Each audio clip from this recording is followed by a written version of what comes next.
Lucas 23, 52 e 56 diz assim: José foi e pediu a Pilatos o corpo de Jesus. Então tirou o corpo da cruz e o enrolou num lenço de linho. Depois o colocou num túmulo cavado na rocha que nunca havia sido usado. Isso foi na sexta-feira. E já estava para começar o sábado. As mulheres que haviam seguido Jesus desde a Galiléia foram com José e viram o túmulo e como Jesus tinha sido colocado ali. Depois voltaram para casa e prepararam perfumes e óleos para passar no corpo dele. E no sábado elas descansaram. E aí você pode ir na sequência, o capítulo 24, que é o nosso texto para reflexão hoje, 24, 1 a 7, lemos, diz assim: no primeiro dia da semana, perceba que as mulheres estavam, né, havia aquela tradição ali, hoje em dia o sepultamento é bem diferente, né? E aí elas envolviam o corpo do morto em lençóis e perfumes, então as mulheres elas tinham essa intenção, né? Mas Jesus foi sepultado e foi colocado guardas na frente, foi colocado um selo, né, do governo, então, e tinha guardas, e ninguém podia romper aquele selo, né? A não ser o imperador que mandasse isso.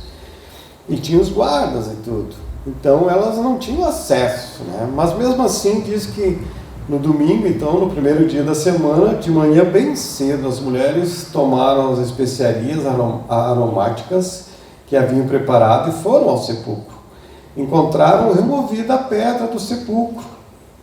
Mas quando entraram, não encontraram o corpo do Senhor Jesus. Os guardas tinham ido embora, aconteceu algo grandioso, né?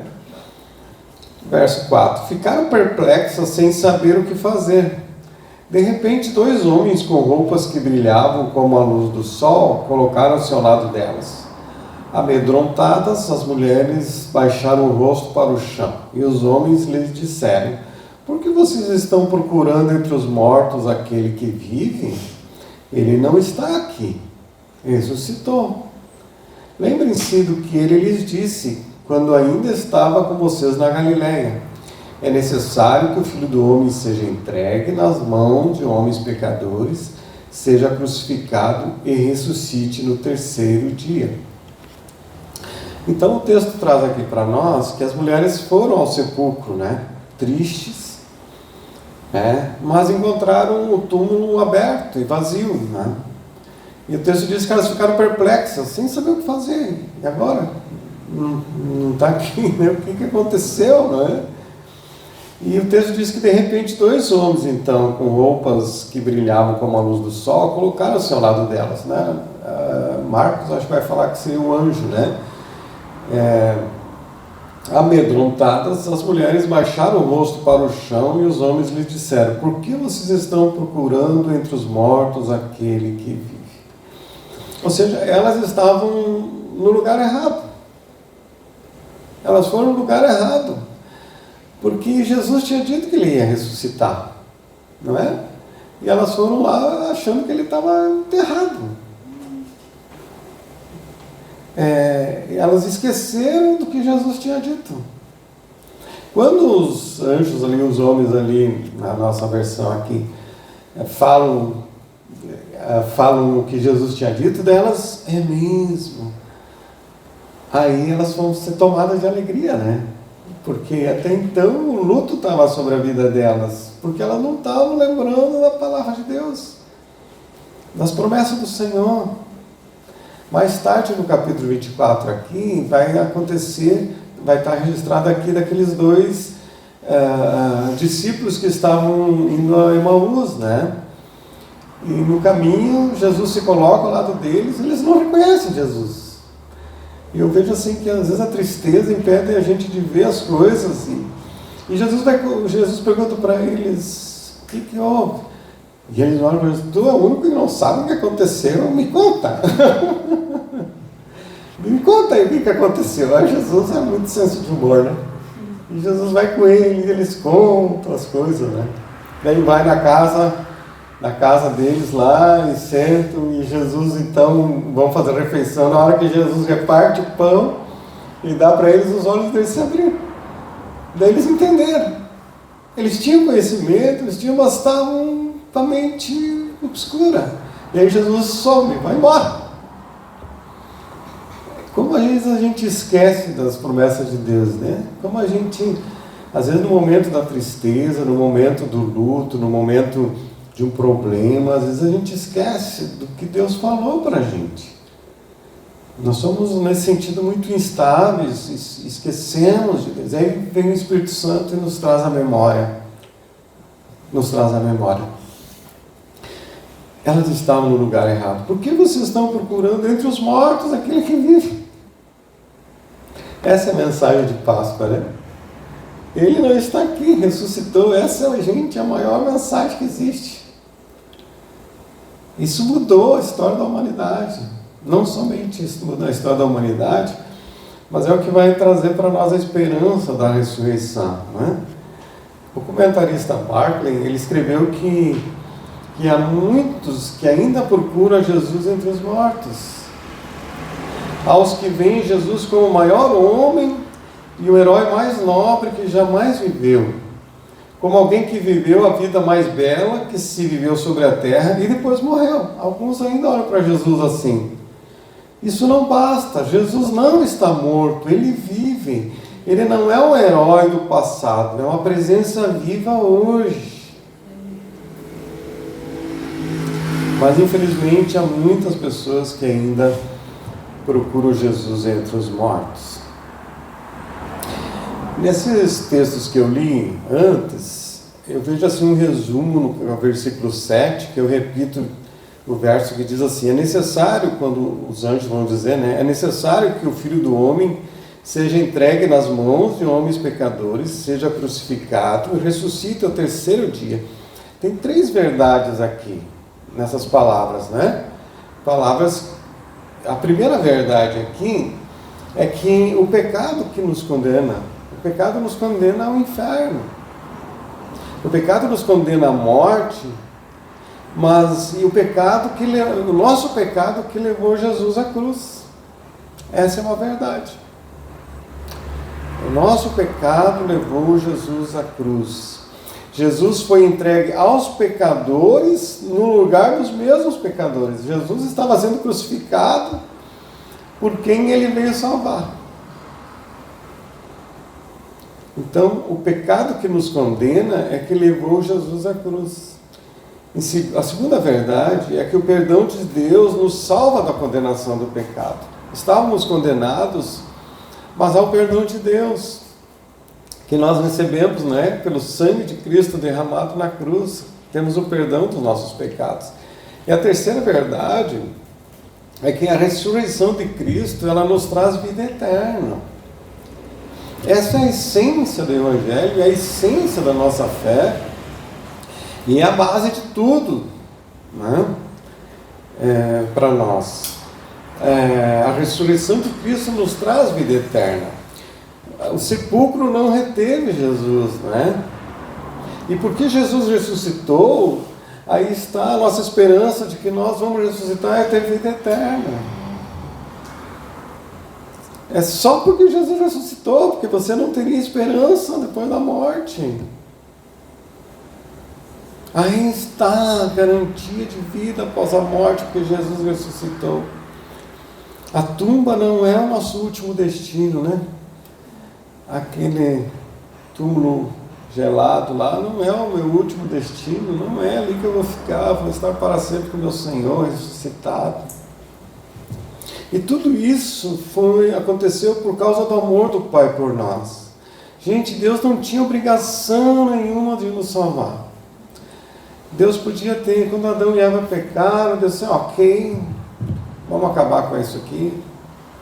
E Ele é Deus, né? Mas tanto amor que Ele tem por nós, Ele disse assim, eu vou morrer por eles, né?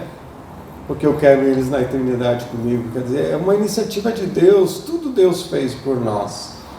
Tudo movido pelo amor de Deus, conforme até ele lembrou aqui de João 3,16, né? O amor de Deus, né? O amor de Deus que nos dá a vida eterna. As mulheres, elas foram ao sepulcro, diz o texto, e eu imagino que elas estavam tristes, vivendo o luto da morte de Jesus, que um amigo Jesus também, a gente pode dizer, porque Jesus era muito íntimo, né? Eu, na minha experiência pastoral, eu fiz enterro de amigos, irmãos da fé, amigos. É muito difícil, familiar, muito difícil, né? E elas estavam vivendo esse luto da morte do amigo Jesus, do mestre, né, do Senhor. Mas quando encontraram o túmulo aberto e vazio, ao que de repente elas receberam a boa notícia: ele não está aqui, ressuscitou. O texto vai dizer que foi de repente, elas estavam ali quando aparece os anjos ali e dão essa notícia para elas. Dão essa notícia, né? No Evangelho, conforme registrou Mateus, capítulo 28, 8 e 9, ele diz que as mulheres saíram depressa do sepulcro, amedrontadas do que está acontecendo e cheias de alegria, aquilo misto assim, né? O que está acontecendo? Como é que é esse negócio, né? E cheias de alegria. E diz o texto que foram correndo anunciá-lo aos discípulos de Jesus. De repente, Jesus as encontrou e disse: salve! Elas se aproximaram dele, abraçaram-lhe os pés e o adoraram. Jesus ressuscitou e elas puderam encontrar Jesus. Estavam indo buscar um morto, lá encontrar um morto, agora encontram Jesus vivo, com as feridas, os pés, e elas adoram ali aos pés de Jesus, né? O luto foi transformado de repente, diz o texto, né? Pela boa notícia da ressurreição. Pela boa notícia. O Salmo 30, verso 4 e 5 diz: cantem louvores ao Senhor, vocês, os seus fiéis, louvem o seu santo nome, pois a sua ira só dura um instante, mas o seu favor dura a vida toda. Olha só que promessa. Em alguns momentos Deus tem razão em ficar bravo com a gente, né? Aliás, muitas vezes, mas só de vez em quando ele fica irado. Mas o seu favor dura a vida toda. O choro pode persistir uma noite, mas de manhã irrompe a alegria. Glória a Deus. Uma situação pode mudar de repente. É o que nós aprendemos também aqui no texto. Uma boa notícia pode chegar a qualquer momento. De repente, pode chegar. Isso aconteceu em vários momentos na história. De repente, algo acontece. E quando você está ouvindo essa expressão, talvez na tua memória bíblica aí, né? Você vai lembrar de algumas, e eu vou lembrar de algumas aqui com vocês, tá? Aos pastores no campo, eles estavam lá, pastoreando o rebanho, e aí vem a boa notícia do nascimento de Jesus. Eles estavam lá, gente. A vida comum, pastoreando ovelhas.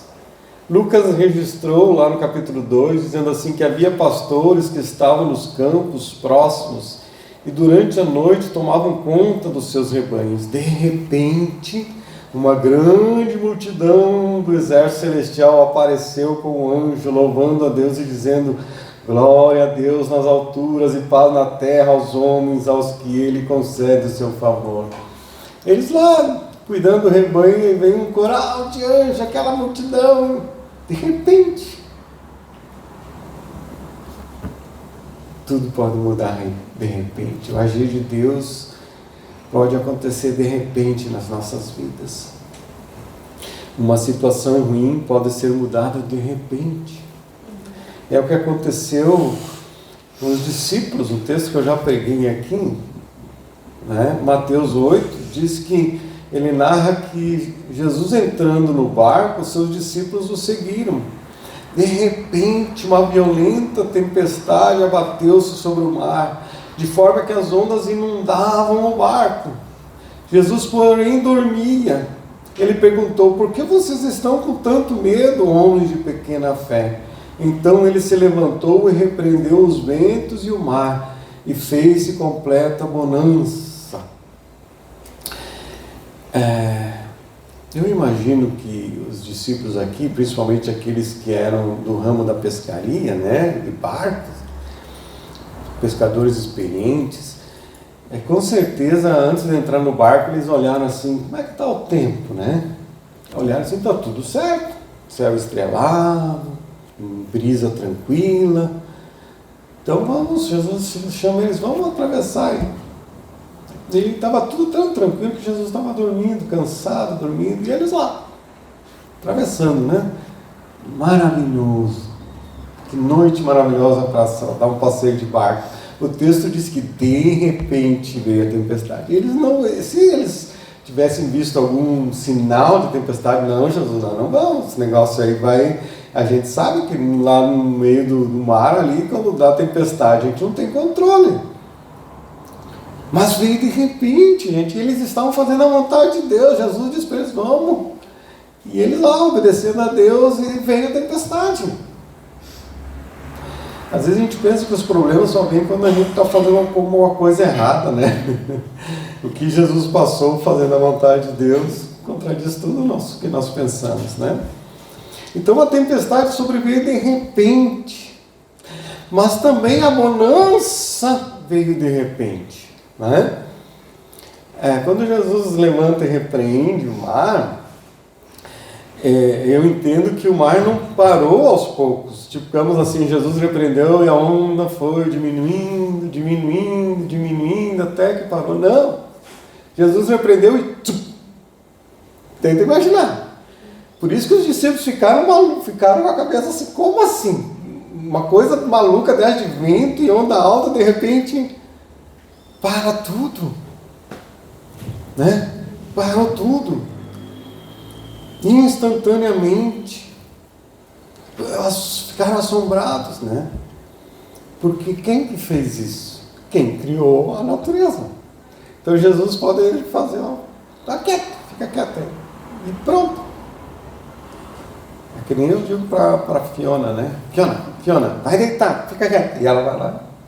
É assim, né? Jesus faz com a natureza, né? Ele é o dono da criação. E ele ressuscitou. E ele fez o mais difícil: vencer a morte. Vencer a morte.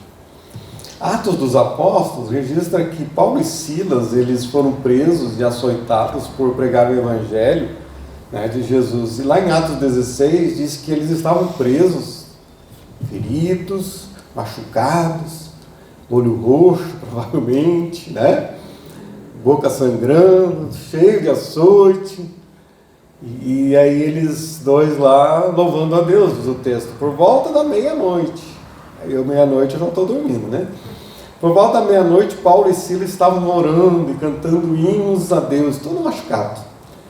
Os outros presos os ouviam. De repente, o texto está dizendo, houve um terremoto tão violento que os alicerces da prisão foram abalados. Imediatamente todas as portas se abriram e as correntes de todos se soltaram. Enquanto Paulo e Silas adoravam a Deus, Deus enviou o livramento de repente. E de forma surpreendente. Quem ia imaginar que Deus ia enviar um terremoto? Tu imaginaria? Eles presos lá, acorrentados. Vamos louvar a Deus que Deus vai mandar um terremoto aqui, vai nos soltar. Haja imaginação, né? É algo inesperado, surpreendente. De repente Deus fez isso. O de repente é o inesperado, é aquilo que não é avisado, né? Mas é decidido no céu e que ocorre na terra, pela boa, agradável e perfeita vontade de Deus. É decidido no céu, Deus que diz, vou mandar um livramento, vou fazer isso. E na terra acontece. O de repente de Deus na minha vida, na tua vida, pode acontecer a qualquer momento. De repente. Uma frase atribuída a Billy Graham, o grande pastor Billy Graham, né? Um homem de Deus que levou multidões a Cristo em estádios. E é uma frase atribuída a ele, diz que o de repente de Deus acontece em dias comuns. Significa que milagres e mudanças drásticas ocorrem na rotina simples, não apenas em momentos extraordinários. Deus interrompe o curso natural da vida para transformar cenários aparentemente imutáveis. De repente, né? Em dias comuns nossos. E se pensarmos sobre esse agir de Deus, sobre o tempo de Deus, nós concluímos que o tempo de Deus, ele é diferente do nosso. O ritmo de Deus é diferente do nosso ritmo, né? O agir divino acontece no momento certo. E nos ensina a descansar e não viver em ansiedade. Deus, no tempo dele, vai agir. Deus vai agir. O que eu preciso é continuar confiando, preciso continuar dependendo, continuar buscando o Senhor, consagrando a minha vida ao Senhor no tempo dele. E é isso que se espera de nós, né?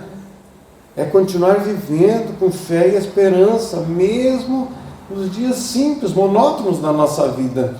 Porque podem nesse dia chegar, de repente, a bênção de Deus, o livramento de Deus. Amém? Amém. Agir do Senhor de uma forma inesperada nas nossas vidas. Podemos dizer que no ordinário dos nossos dias pode acontecer o extraordinário de Deus. No ordinário, na vida simples, comum dos nossos dias, pode acontecer o extraordinário de Deus. Pode acontecer a conversão de um familiar, de repente, né? Porque pode acontecer a conversão de repente, mas uma pessoa que foi gestada, vamos dizer assim, pela tua oração durante muito tempo. Tu está gestando ali o novo nascimento, né? Está gestando na oração, você está ali orando, buscando a conversão e de repente nasce a criança. Não é? É o que aconteceu com o apóstolo Paulo. Atos 9, 1 a 6, da conversão dele, diz que enquanto isso, Saulo ainda respirava ameaça de morte quando os discípulos do Senhor, dirigindo seu sumo sacerdote, pediu-lhe cartas para as sinagogas de Damasco, de maneira que, caso encontrasse ali homens ou mulheres que pertencessem ao caminho, pudesse levá-los presos para Jerusalém. Em sua viagem, quando se aproximava de Damasco, de repente, brilhou ao seu redor uma luz vinda do céu. Quem ia imaginar isso? Né? Ele caiu por terra e ouviu uma voz que lhe dizia: Saulo, Saulo, por que você me persegue? Saulo perguntou: quem és tu, Senhor? E ele respondeu: eu sou Jesus, a quem você persegue. Levante-se e entre na cidade, alguém dirá o que você deve fazer. E aí Paulo vai se tornar um discípulo. Foi de repente. Ele saiu para prender os cristãos, para condenar os cristãos até a morte, e de repente Jesus se revela a ele e ele se converte e se torna um missionário que nós conhecemos na Escritura, né? De repente, aleluia, né? De repente de Deus. E o de repente de Deus, que eu acredito que Deus pode fazer, é que Deus de repente pode intervir na nossa saúde, né? Até mesmo concedendo cura para alguém que está precisando. Amém, Jesus? A minha oração tem compaixão de mim. Na hora da dor, Jesus tem compaixão de mim, Jesus. De repente Deus intervém, a gente não sabe quando. Ele não diz, no dia tal, horário tal, eu vou fazer. Não diz. A gente precisa continuar buscando, orando, confiando, né? Após a ressurreição de Jesus, os discípulos estavam reunidos numa casa, aguardando o cumprimento da promessa. Atos dos Apóstolos vai dizer, né? Que Jesus, ele ressuscitou, ficou 40 dias com os discípulos. 40 dias. Jesus não ressuscitou e foi para o céu. E Jesus ficou com eles. A Bíblia não dá muito detalhe, só que Jesus ficou um bom tempo com eles, né? E aí Jesus vai dizer: vocês aguardem, que eu vou enviar, a promessa de Jesus é que ele enviaria o Espírito Santo, né? E Atos dos Apóstolos, capítulo 2, registra que chegando o dia de Pentecostes, estavam todos reunidos num só lugar. De repente veio do céu um som, como de um vento muito forte, e encheu toda a casa na qual estavam assentados. Todos ficaram cheios do Espírito Santo. Eles estavam esperando, os discípulos ali, 120 pessoas provavelmente, né, diz o texto, aguardando a promessa. Jesus vai enviar o Espírito Santo. Eles não entendiam muito bem. E não sabiam o que ia acontecer, só estavam esperando. Confiando que Jesus ia cumprir a sua promessa. Né? E aí, de repente, o Espírito Santo vem sobre eles. Porque até então o Espírito Santo no Antigo Testamento vinha sobre a pessoa para missão específica, né? E não ficava. Agora o Espírito Santo veio para ficar para sempre com a gente. Para sempre. Todo aquele que crê em Jesus, quando se converte, recebe o Espírito Santo, recebe o pacote completo. Eu digo Pai, Filho e Espírito, né? Então, quando você se converte, você recebe o Espírito Santo. Esse evento aqui não se reproduz, né? Mas o que a Bíblia nos orienta, conforme Paulo escreveu aos Efésios, capítulo 5, verso 18, dizendo: não vos embriagueis com vinho, no qual há dissolução, mas enchei-vos do Espírito. Veja uma atitude nossa. Eles foram enchidos, como a primeira vez que aconteceu na humanidade, né? Eles teve aquele impacto, né, marcante neles. Eu já preguei sobre isso, quem sabe uma hora eu volto a falar sobre isso. Mas para nós, há uma palavra do apóstolo Paulo aqui, e é interessante quando ele diz enchei-vos do Espírito, é tanto passivo que eu não consigo me encher do Espírito. Você não tem esse poder, eu vou me encher do Espírito. É o Espírito que te enche. Então você é passivo. Agora você tem que estar aberto, não fechado. Ao mesmo tempo que é na voz passiva, ele é um imperativo. Enche-se, Deus não espera menos que isso. Que você seja, que eu seja cheio do Espírito Santo. Só que quando você lê outros textos, em Atos dos Apóstolos, esse encher é contínuo, que é o texto também diz, né? É contínuo, então é passivo, é imperioso e é contínuo. Tu tem que estar sempre se enchendo, não é uma vez para sempre. Estou cheio, agora vou ver sempre cheio. É o que a palavra de Paulo nos diz. Então, o desafio para nós, nesse de repente, nós nos convertemos de repente. Foi assim contigo? Eu me converti de repente, né? Conhecia Jesus. Alguns têm um processo da evangelização até que entende e se converte. E ali recebe o Espírito Santo. Agora, o que Deus espera de nós é que nós sejamos cheios do Espírito. E ao sermos cheios do Espírito, a nossa missão ela fica mais avivada ainda, porque nós queremos compartilhar a boa notícia de salvação. Nosso olhar pelas pessoas, como eu preguei esse dia, teremos mais compaixão pelas pessoas, porque o Espírito nos move, né, em direção às pessoas. Nós temos a responsabilidade de evangelizar. Paulo diz: ai de mim, se não pregar o Evangelho. Ai de mim. Então essa é uma responsabilidade de todos nós. A gente não obedece muito bem, né? Mas é uma responsabilidade. Mas ao mesmo tempo é um privilégio que Deus dá a nós, né? Semelhante às mulheres que foram lá ao sepulcro, né? Essas mulheres foram tão impactadas ali pela ressurreição, encontrar Jesus, que elas saíram contar para os outros apóstolos, e elas não acreditaram. Pedro vai correndo lá no túmulo e vê que realmente Jesus ressuscitou, e aí depois Jesus vai aparecer para eles, e Jesus, ele ressuscita. É coisa de Deus, né? Que a gente, Jesus ressuscita o corpo físico ali, machucado, e Tomé não acreditava. Jesus só toca aqui para ver se eu sou um fantasma mesmo, me dá comida aí para ver que eu estou vivo. Mas diz que eles estavam reunidos e Jesus passou pela parede. não bateu, abre a porta. Ele é Deus, gente. Ele faz o que Ele quer, tem poder de fazer o que Ele quer. A natureza é a matéria dele. elas levaram a mensagem da ressurreição. Elas levaram. Páscoa é a ressurreição de Jesus. Páscoa aponta também para a sua volta. Não podemos esquecer da volta de Jesus, né? Lá em Atos capítulo 1, depois que Jesus passou um tempo com eles, diz o texto que, tendo dito isso, foi elevado às alturas enquanto eles olhavam, e uma nuvem o encobriu da vista deles. E eles ficaram com os olhos fixos no céu. E Jesus foi subindo, né? E eles olhando. De repente, diz o texto, surgiram diante deles 2 homens vestidos de branco, que lhes disseram: Galileus, por que vocês estão olhando para o céu? Este mesmo Jesus que dentre vocês foi elevado aos céus, voltará da mesma forma como o viram subir. Ele voltará.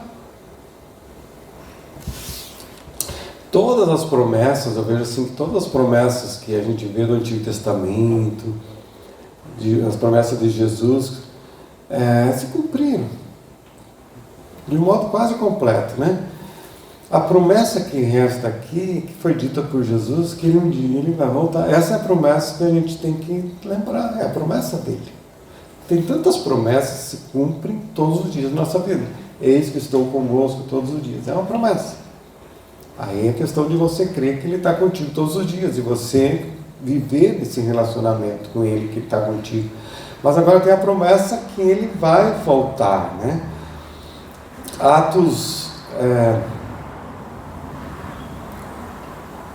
Lucas 21, estou chegando ao final aqui, Lucas 21, diz que Jesus terminou dizendo: fiquem alertas, não deixem que as festas ou as bebedeiras, Jesus está falando para crente, tá? Para os discípulos dele, fiquem alertas, não deixem que as festas, as bebedeiras ou os problemas desta vida façam vocês ficarem tão ocupados que aquele dia pegue vocês de surpresa, como se fosse uma armadilha, pois ele cairá sobre todos no mundo inteiro. Portanto, fiquem vigiando e orem sempre, a fim de poderem escapar de tudo que vai acontecer e poderem estar de pé na presença do Filho. Amém? Aleluia, né? A volta de Jesus, ela pode vir a ser de repente, mas não deve ser uma surpresa para nós, não é? Nós não sabemos quando, que momento, vai ser de repente. Vai tocar a trombeta no céu. Chegou a hora, não vai ser uma surpresa para nós. Não pode ser uma surpresa para nós. Tem que ser algo esperado. Maranata, vem Senhor Jesus. Vem Senhor Jesus. Concluindo então, meus queridos, que esse de repente na tua vida seja o agir do Senhor, né? Que mesmo na tua vida comum, você não fique desatento do agir do Senhor na tua vida. Mantenha a tua comunhão com o Senhor. E queridos, hoje, quando celebramos a Páscoa, e a Páscoa de Jesus não é a Páscoa do Antigo Testamento, né? E Jesus é a nossa Páscoa. Páscoa é a passagem da morte para a vida. Páscoa é a passagem da escravidão à liberdade. Cristo nos livra do pecado. Páscoa é transformação. Páscoa é esperança. Páscoa é novidade de vida. Então, mesmo que alguns te critiquem, celebre a Páscoa de Jesus.